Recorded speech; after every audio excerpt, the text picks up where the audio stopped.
Hər vaxtınız xeyir, hörmətli tamaşaçılar. Bu gün beynəlxalq siyasətin ən həssas və ziddiyyətli mövzularından birini müzakirə edəcəyik.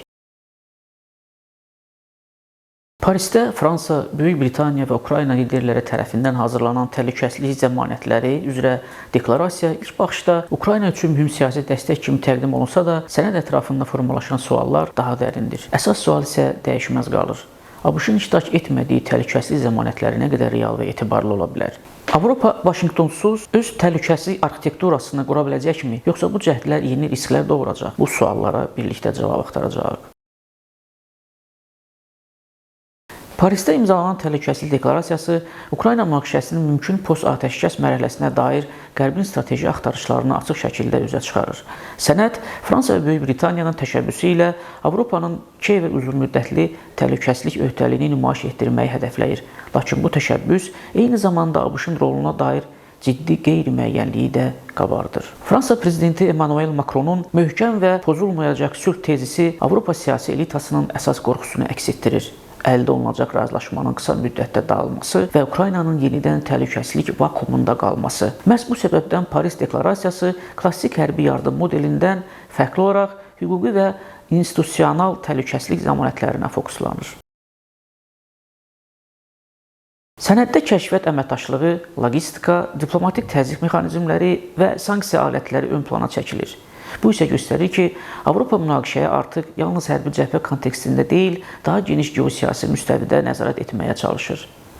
Lakin sənədin ən zəif halqası məhz ABŞ faktorudur.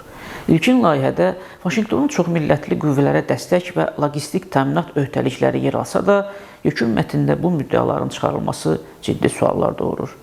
ABŞ nümayəndələrinin danışıqlarda iştirak etməsinə baxmayaraq, sənədi imzalamaması Trump administrasiyasının Avropa təhlükəsizlik məsələsində selektiv və ehtiyatlı mövqe tutduğunu göstərir. Bu vəziyyət Avropa üçün strateji dilemma yaradır. ABŞ-ın açıq dəstəyi olmadan təhlükəsizlik zəmanətləri real çəkidə ola bilərmi? Deklarasiyanın hərbi komponenti də bir mənalı qarşılanmır. Fransa və Böyük Britaniyanın Ukrayna ərazisində hərbi infrastrukturların yaradılması və 15-30 min nəfərlik xarici kontingentin mümkün yerləşdirilməsi Avropanın faktiki hərbi iştirakını artırır. Türkiyənin də bu prosesdə potensial rol alması ehtimal edilir. Lakin Almaniyanın bu qüvvələrin birbaşa Ukrayna ərazisində yerləşdirilməsinə etirazı Avropa daxilində konsensusun hələ də formalaşmadığını göstərir. Bu parçalanma isə Moskvanın koalisiya qüvvələrini legitim hədəf elan etməsi fonunda riskləri daha da artırır. Rusiya faktoru hələlik qeyri-müəyyəndir. Parisdən göndərilən diplomatik siqnallar Kreml tərəfindən açıq şəkildə cavablandırılmayıb. Ancaq Rusiyanın əvvəlki sərt mövqeləri nəzərə alınarsa, Avropanın ABŞ-sız təhlükəsizlik zəmanətlərinin Moskva tərəfindən qəbul ediləcəyi real görünmür. Yaxın perspektivdə bir neçə əsas ssenari ön plana çıxır. Birinci ssenari: ABŞ mövqeyini yumşaldır və dolayı mexanizmlərlə Avropa təşəbbüslərini dəstəkləyir. Bu halda Paris deklarasiyası real təhlükəsizlik arxitekturasına çevrilə bilər. İkinci ssenari: Vaşinqton prosesdən kənarda qalmağa davam edir. Bu isə Avropanın hərbi siyasi imkanlarını test edən, lakin ciddi risklər yaradan yarımçıq təhlükəsizlik modeli ilə nəticələnə bilər. Üçüncü ssenari: Avropa daxilində parçalanma dərinləşir və təhlükəsizlik zəmanətləri kağız üzərində qalır. Bu halda Moskva təşəbbüsü zəiflik əlaməti kimi qiymətləndirə bilər. Ekspertlərin böyük əksəriyyəti hesab edir ki, ABŞ-ın açıq iştirakı olmadan Avropanın verdiyi zəmanətlər daha çox siyasi mesaj xarakteri daşıyacaq və real hərbi çəkisi məhdud qalacaq.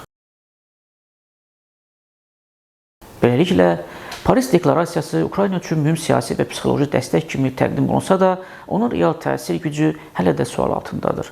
Avropa Vaşinqtonsuz təhlükəsizlik zəmanətləri verməyə çalışır, amma bu zəmanətlərin nə dərəcədə işlək olacağı hələ aydın deyil. Bir məsələ artıq dəqiqdir. Qərb sülhə yaxınlaşdığını iddia edir, lakin bu sülhün dayaqları hələ kifayət qədər möhkəm görünmür. Bizi izlədiyiniz üçün təşəkkür edirik. Sağ olun, növbəti proqramlarda görüşənədək.